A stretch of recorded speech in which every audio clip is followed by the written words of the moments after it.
In Belfast, when you were in Belfast this October, you said that it was a mistake to ridicule these right-wing protesters. Why is that? These are people, these are people, I'm basically judging by what I see and read about them, listening to talk radio and so on. But my strong impression is that these are people with very real grievances. Mm-hmm. The grievances are justified. They've been shafted for over 30 years. They give the impression of being hardworking, serious people who think they've been doing everything right. They've been doing what you're taught you're supposed to do. They're God-fearing, hardworking, gun-carrying, patriotic Americans. What are they doing wrong? And how come that their lives are so crummy? Yeah. How come that if you open this week's copy of Business Week, the main business journal, the front page story, which has something like Wall Street versus America. And then when you go in and read the story, it's a blistering expose of how bankers and lawyers and in the background economists have sold sort of snake oil trickery to unsuspecting municipalities and people and so on, which had all kind of devious devices in it, which they're now exploiting to crush education, transportation, decent homes. I mean, basically just crush people while they have money pouring out of their pockets and they don't know what to do with it. Well, okay, that's a reason to be upset. And people feel it in their lives. So I think it's completely wrong to ridicule them. I mean, maybe the answers that you can ridicule I wouldn't even ridicule the answers that are being given to them. Mm-hmm. I mean, for example, I just happened the other day to be listening to Rush Limbaugh interviewing Sarah Palin. Oh, God. Okay, it's easy to make fun of what they were saying, yeah, but I presume they're sincere. Like if Limbaugh says, and asks the question, he says, what do you think about this junk science that the elitist liberals are trying to foist on us about global warming just in order to take away your jobs? And Sarah Palin says, yeah, of course it's not. Just use common sense. Look out the window. I mean, do you see palm trees? Okay. I mean, you can see why it's not just ridiculous. It's a death sentence for the species. Right. But there's no point. There's no point approaching people and saying that. People have genuine grievances. They're not getting answers. The answers they are getting are not only crazy, but extremely dangerous. So the right response is to ask ourselves, why are we failing to organize these people?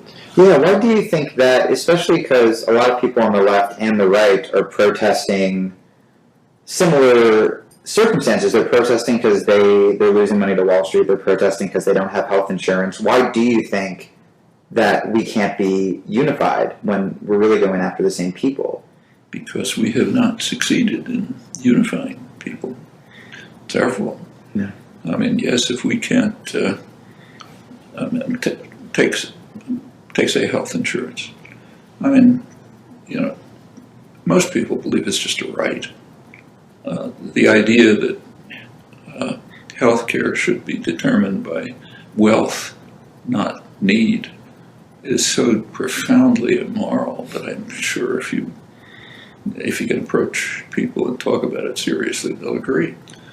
Now, there is an ideology which has been drilled into people for 50 years of intense propaganda by the business classes. We have a highly class-conscious business class. They are deeply imbued with Marxist conceptions. They're vulgar Marxists fighting a bitter class war. They happen to be on the other side, but that's their conception. And you have to control the mass of the population with concepts that will be self-destructive for them and beneficial to us.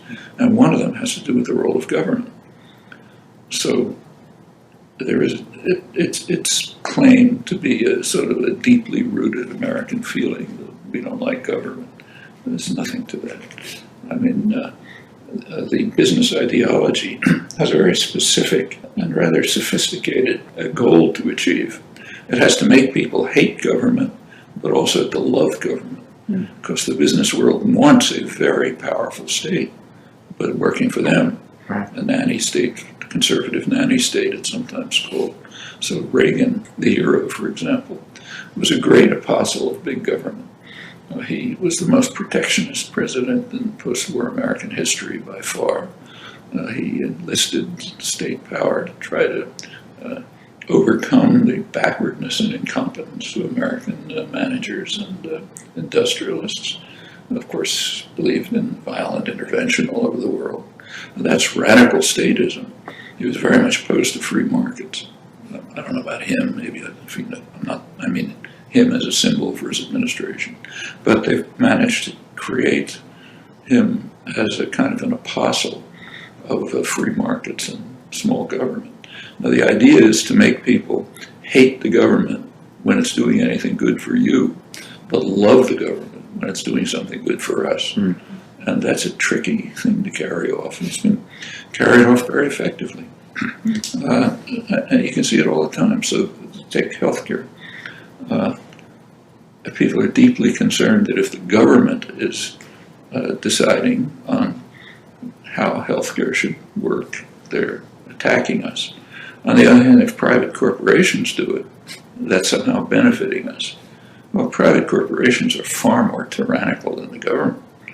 I mean, whatever you think of the government, at least it's somewhat accountable to the population. There are ways to influence the government. There's no ways to influence a private tyranny like a health insurance company. They're unaccountable to the public. So they're totalitarian institutions, pretty much unaccountable to the public, and they do what they like, and there's nothing much you can do about it. On the other hand, if there's a government program, you can influence what it does. But a conception has been created by massive propaganda campaigns that it's the government that's the enemy, not the private corporations, although they're a far worse enemy. And the government is one of the few ways of protecting people from them. But if we haven't gotten that across, it's our fault.